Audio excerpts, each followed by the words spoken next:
Salam sejahtera, selamat beraktivitas buat kita hari ini. Semoga lebih baik daripada hari kemarin. Kita baca firman Tuhan dalam 1 Korintus pasal yang keempat. Demikianlah hendaknya orang memandang kami sebagai hamba-hamba Kristus yang kepadanya dipercayakan rahasia Allah, yang akhirnya dituntut dari pelayan-pelayan yang demikian ialah bahwa mereka ternyata dapat dipercayai. Bagiku sedikit sekali artinya, entah aku dihakimi oleh kamu atau oleh suatu pengadilan manusia, malahan diriku sendiri pun tidak kuhakimi. Sebab memang aku tidak sadar akan sesuatu, tetapi bukan karena itulah aku dibenarkan. Dia yang menghakimi aku ialah Tuhan. Karena itu janganlah menghakimi sebelum waktunya, yaitu sebelum Tuhan datang. Ia akan menerangi juga apa yang tersembunyi dalam kegelapan, dan ia akan memperlihatkan apa yang direncanakan di dalam hati. Maka tiap-tiap orang akan menerima pujian dari Allah. Saudara-saudara, kata-kata ini aku kenakan pada diriku sendiri dan pada Apolos karena kamu, supaya dari teladan kami kamu belajar apakah artinya ungkapan jangan melampaui yang ada tertulis, supaya jangan ada di antara kamu yang menyombongkan diri dengan jalan mengutamakan yang satu daripada yang lain. Sebab siapakah yang menganggap engkau begitu penting, dan apakah yang engkau punyai yang tidak engkau terima? Dan jika engkau memang menerimanya, mengapakah engkau memegahkan diri seolah-olah engkau tidak menerimanya? Kamu telah kenyang, kamu telah menjadi kaya.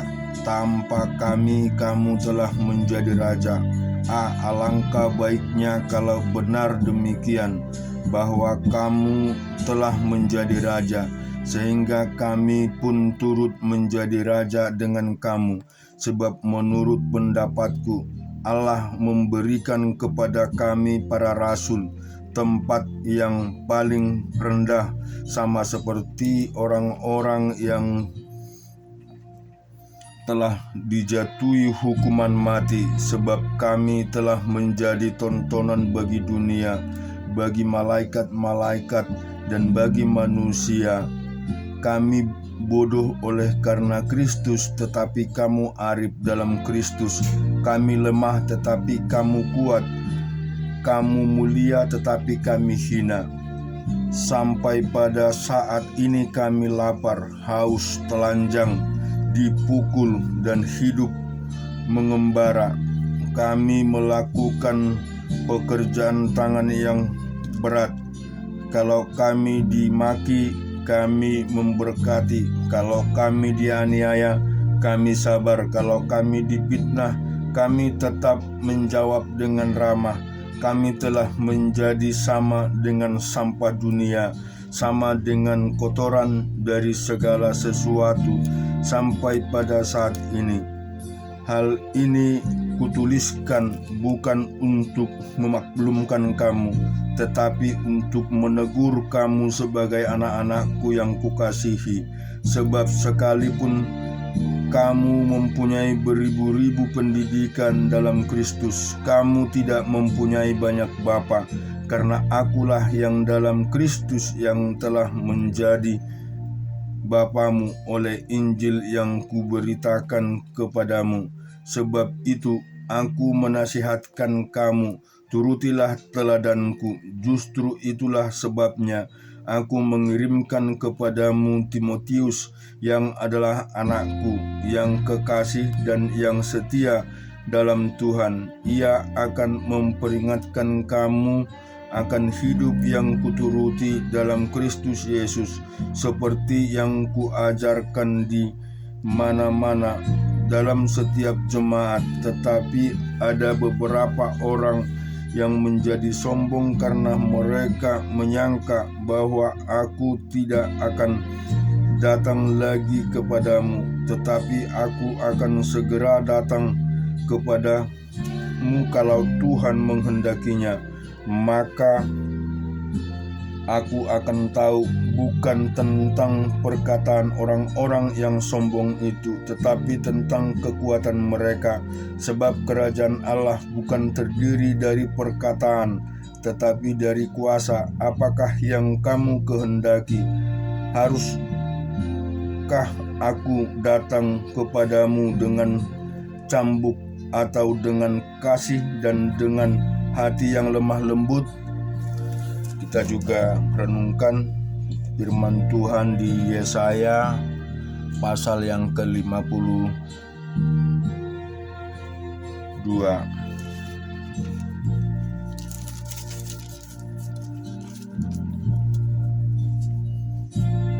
Terjagalah, kenakanlah kekuatanmu seperti pakaian, hai Sion, kenakanlah pakaian kehormatanmu.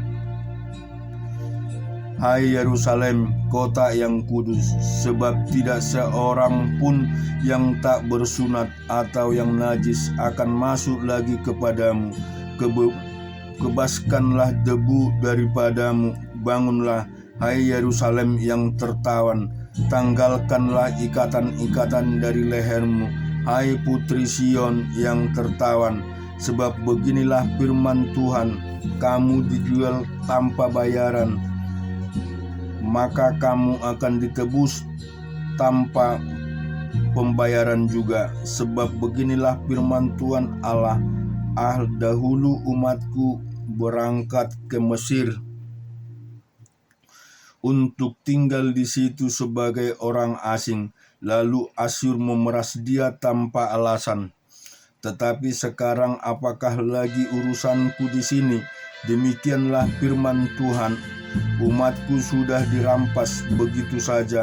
Mereka yang berkuasa atas dia memegahkan diri. Demikianlah firman Tuhan, dan namaku terus dihujat sepanjang hari. Sebab itu umatku akan mengenal namaku, dan pada waktu itu mereka akan mengerti bahwa akulah dia yang berbicara. Ya aku, betapa indahnya kelihatan dari puncak bukit-bukit kedatangan pembawa berita yang menggambarkan berita damai dan memberitakan kabar baik, yang mengabarkan berita selamat dan berkata kepada Sion, Allahmu itu Raja. Dengarlah suara orang-orang yang mengawal engkau, mereka bersama-sama bersorak-sorai, sebab dengan mata kepala sendiri mereka melihat bagaimana Tuhan kembali ke Sion. Bergembiralah, bersorak-sorailah bersama-sama, hai reruntuhan Yerusalem, sebab Tuhan telah menghibur umatnya, telah menebus Yerusalem.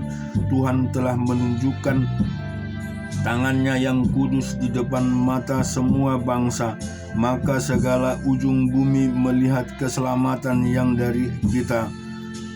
Menjauhlah, keluarlah dari sana, janganlah engkau kena kepada yang najis.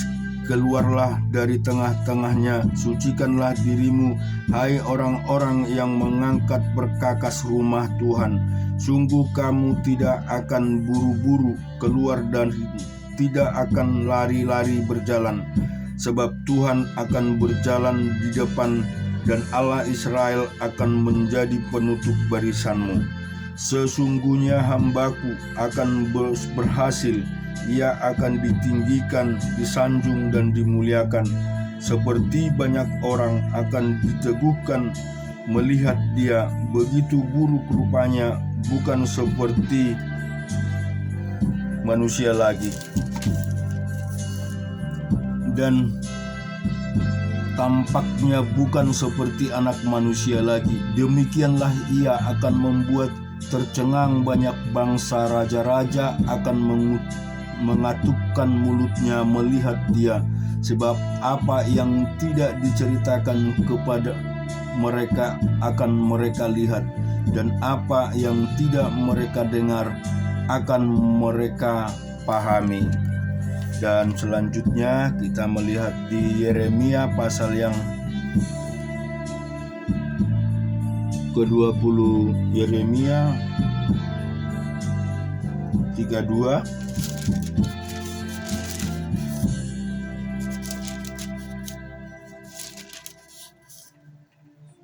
Firman yang datang dari Tuhan kepada Yeremia, dan Tuhan yang ke-10, perintah Zedekia Raja Yehuda. Itulah tahun yang ke-18 pemerintahan Nebukadnezar.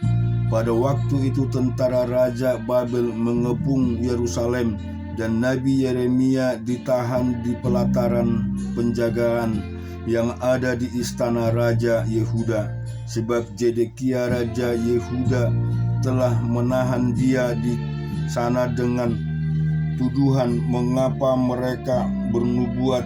Beginilah firman Tuhan, sesungguhnya aku menyerahkan kota ini ke dalam tangan Raja Babel, supaya ia mendudukinya.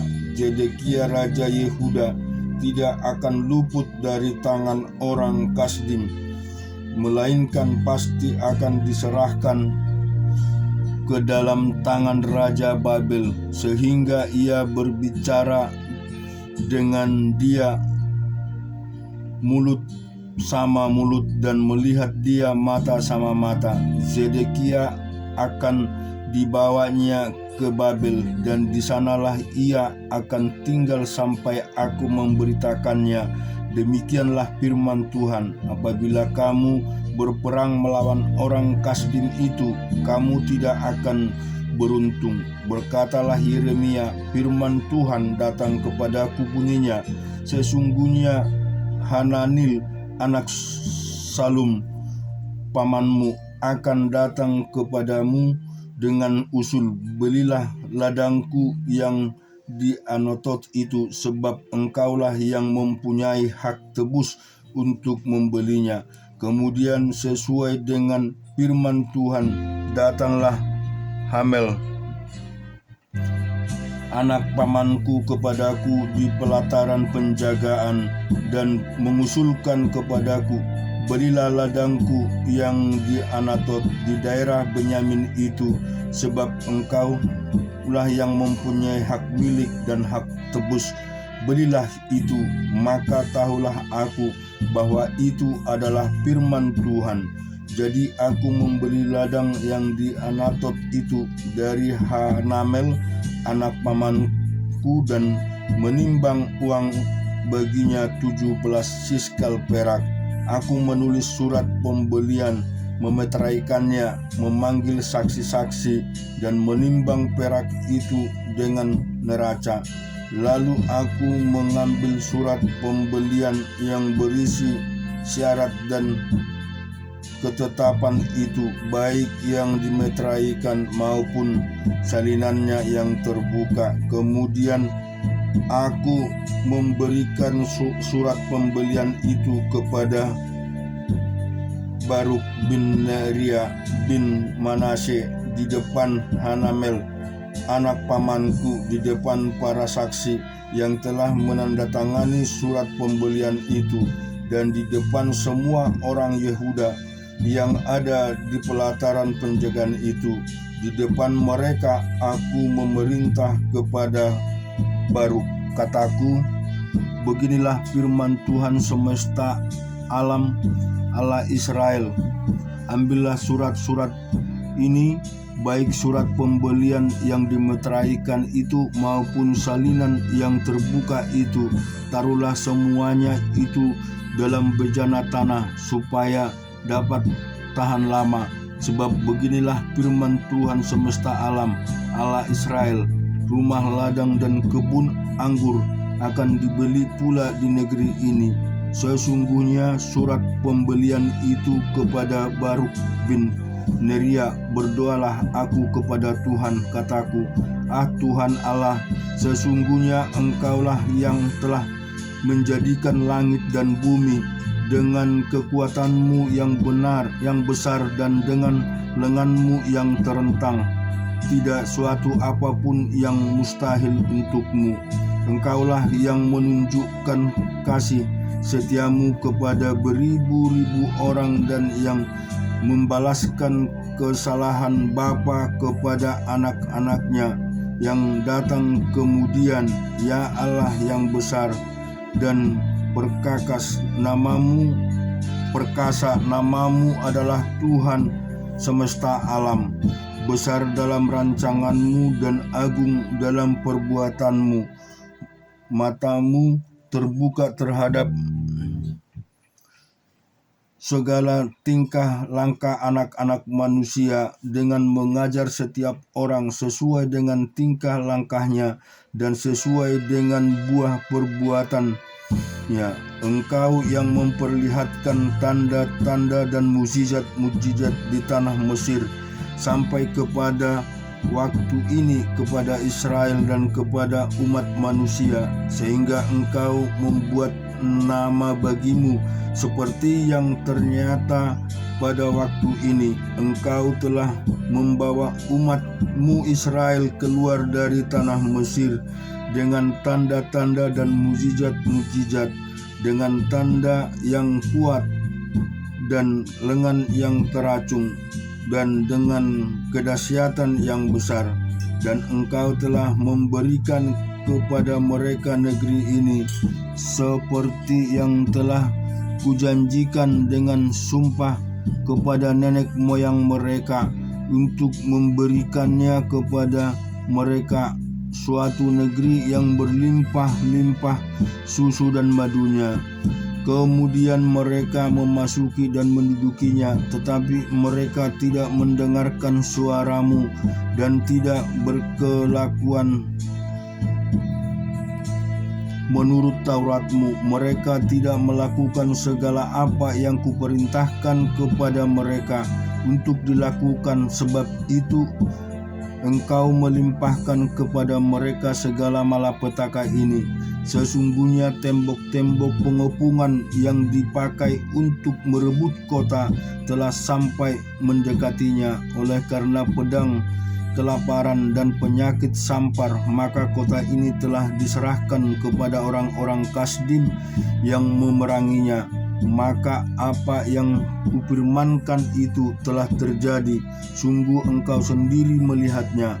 Namun engkau, ya Tuhan Allah, telah berfirman kepadaku, belilah ladang itu dengan perak dan panggillah saksi-saksi, padahal kota itu telah diserahkan ke dalam tangan orang-orang Kasdim. Firman Tuhan datang kepada Yeremia bunyinya, sesungguhnya akulah Tuhan Allah segala makhluk. Adakah sesuatu apapun yang mustahil untukku?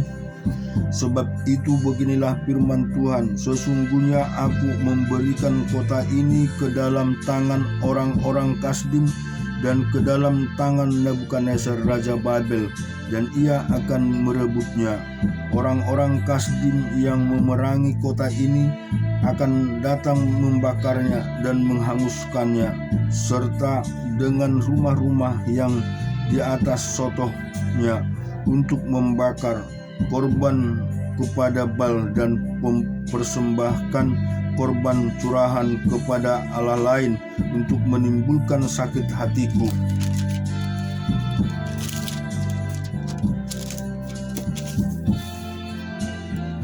Sebab itu Israel dan orang Yehuda hanyalah melakukan yang jahat di mataku sejak mereka muda. Sungguh orang Israel hanya menimbulkan sakit hatiku dengan perbuatan tangan mereka. Demikianlah firman Tuhan, ya kota ini telah membangkitkan murka dan kehangatan amarahku mulai dari hari didirikannya sampai hari ini, sehingga aku harus menyingkirkan daripadaku. Karena segala kejahatan yang dilakukan oleh orang-orang Israel dan orang Yehuda untuk menimbulkan sakit hatiku, oleh mereka sendiri, raja-raja mereka, pemuka-pemuka mereka, imam-imam mereka, nabi-nabi mereka, orang Yehuda dan penduduk Yerusalem. Mereka membelakangi aku dan tidak menghadap kepadaku, dan sekalipun aku menghajar mereka terus-menerus, tidak mereka mau mendengarkan atau menerima penghajaran. Mereka menempatkan dewa-dewa mereka yang menjijikkan di rumah yang di atasnya namaku diserukan untuk menajiskannya. Mereka mendirikan bukit-bukit pengorbanan untuk Baal di lembah Ben Hinnom, untuk mempersembahkan anak-anak lelaki dan anak-anak perempuan mereka kepada Molok sebagai korban dalam api, sekalipun aku tidak pernah memerintahkannya pada mereka, dan sekalipun hal itu tidak pernah timbul dalam hatiku, yakin hal melakukan kejijikan ini sehingga Yehuda tergelincir ke dalam dosa. Oleh sebab itu, beginilah firman Tuhan Allah Israel mengenai kota ini yang engkau katakan telah diserahkan ke dalam tangan Raja Babel karena pedang, kelaparan dan penyakit sampar. Sesungguhnya aku mengumpulkan mereka dari segala negeri kemana aku mencerai-beraikan mereka. Karena murkaku, kehangatan amarahku dan gusarku yang besar, dan aku akan mengembalikan mereka ke tempat ini dan akan membuat mereka diam tentram. Maka mereka akan menjadi umatku dan aku akan menjadi Allah mereka. Aku akan memberi mereka satu hati dan satu tingkah langkah sehingga mereka takut kepadaku sepanjang masa, untuk kebaikan mereka dan anak-anak mereka yang datang kemudian. Aku akan mengikat perjanjian kekal dengan mereka, bahwa aku tidak akan membelakangi mereka, melainkan akan berbuat baik kepada mereka. Aku akan menaruh takut kepadaku dalam hati mereka, supaya mereka jangan menjauh daripadaku. Aku akan bergirang karena mereka untuk membuat baik kepada mereka, dan aku akan membuat mereka tumbuh di negeri ini dengan kesetiaan, dengan segenap hatiku dan dengan segenap jiwaku.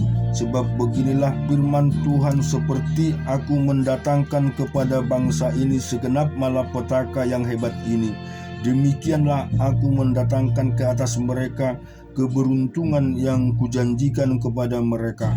Orang akan membeli ladang lagi di negeri ini yang kamu katakan itu adalah tempat tandus tanpa manusia dan hewan. Itu telah diserahkan ke dalam tangan orang Kasdim. Orang akan membeli ladang-ladang dengan perak, menulis surat pembelian, memeteraikannya dan memanggil saksi-saksi di daerah Benyamin di sekitar Yerusalem, di kota-kota Yehuda, di kota-kota pegunungan, di kota-kota daerah bukit, dan di kota-kota tanah Negeb, sebab aku akan memulihkan keadaan mereka. Demikianlah firman Tuhan.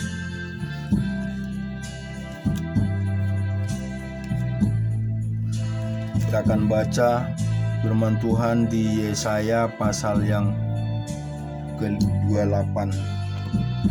Kita baca di 1 Samuel pasal ke-28. Pada waktu itu orang Palestina mengerahkan tentaranya untuk berperang melawan orang Israel.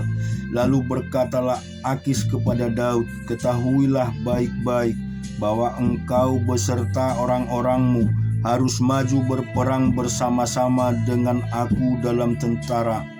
Jawab Daud kepada Akis, baik, engkau akan tahu apa yang dapat diperbuat hambamu ini. Lalu Akis berkata kepada Daud, "Sebab itu aku mengangkat engkau menjadi pengawalku sendiri sampai selamanya." Adapun Samuel sudah mati, seluruh orang Israel sudah meratapi dia, dan mereka telah menguburkan dia di Rama, di kotanya. Dan Saul telah menyingkirkan diri dalam negeri para pemanggil arwah dan roh para peramal. Orang Filistin itu berkumpul lalu bergerak maju dan berkemah dekat Sanam. Saul mengumpulkan seluruh orang Israel, lalu mereka berkemah di Gilboa. Ketika Saul melihat tentara Filistin itu, maka takutlah ia dan hatinya sangat gemetar. Dan Saul bertanya kepada Tuhan, tetapi Tuhan tidak menjawab dia, baik dengan mimpi, baik dengan Urim, baik dengan perantaraan para nabi. Lalu berkatalah Saul kepada para pegawainya, "Carilah bagiku seorang perempuan yang sanggup memanggil arwah, maka aku hendak pergi kepadanya dan meminta petunjuk kepadanya." Para pegawainya menjawab dia, "Di Endor ada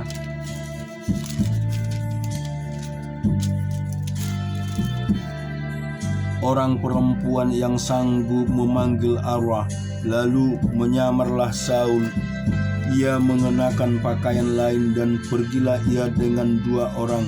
Ketika mereka pada waktu malam sampai kepada perempuan itu, berkatalah Saul, "Cobalah engkau menenun bagiku dengan perantaran arwah dan panggillah supaya muncul kepadaku orang yang akan kusebut kepadamu." Tetapi perempuan itu menjawab, "Tentu engkau mengetahui apa yang diperbuat Saul, bahwa ia telah melenyapkan dari dalam negeri para pemanggil arwah dan roh peramal. Mengapa engkau memasang jerat terhadap nyawaku untuk membunuh aku?" Lalu bersumpahlah Saul kepadanya, "Demi Tuhan," katanya, "demi Tuhan yang hidup, tidak akan ada kesalahan tertimpa kepadamu karena perkara ini." Sesudah itu bertanyalah perempuan itu, "Siapakah yang harus kupanggil supaya muncul kepadamu?" Jawabnya, "Panggillah Samuel supaya muncul kepadaku."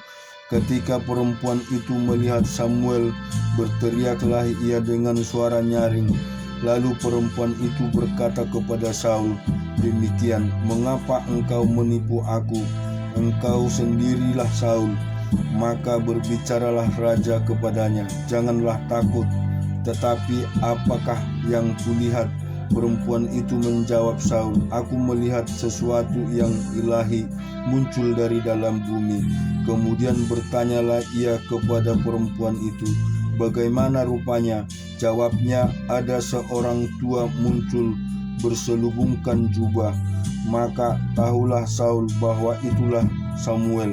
Lalu berlututlah ia dengan mukanya sampai ke tanah dan sujud menyembah. Sesudah itu berbicaralah Samuel kepada Saul, "Mengapa engkau mengganggu aku dengan memanggil aku muncul?" Kata Saul, "Aku sangat dalam keadaan terjepit. Orang Filistin berperang melawan aku, dan Allah telah undur daripadaku." Ia tidak menjawab aku lagi, baik dengan perantaraan nabi maupun dengan mimpi. Sebab itu aku memanggil engkau supaya engkau memberitahukan kepadaku apa yang harus kuperbuat. Lalu berbicaralah Samuel, "Mengapa engkau bertanya kepadaku, padahal Tuhan telah undur daripadamu dan telah menjadi musuhmu? Tuhan telah melakukan kepadamu seperti yang difirmankannya dengan perantaranku, yakni Tuhan telah mengoyakkan kerajaan dari tanganmu dan telah memberikannya kepada orang lain, kepada Daud, karena engkau tidak mendengar suara Tuhan dan tidak melaksanakan murkanya yang bernyala-nyala itulah atas Amalek. Itulah sebabnya Tuhan melakukan hal ini kepadamu pada hari ini, juga orang Israel bersama-sama dengan engkau akan diserahkan Tuhan ke dalam tangan orang Filistin itu.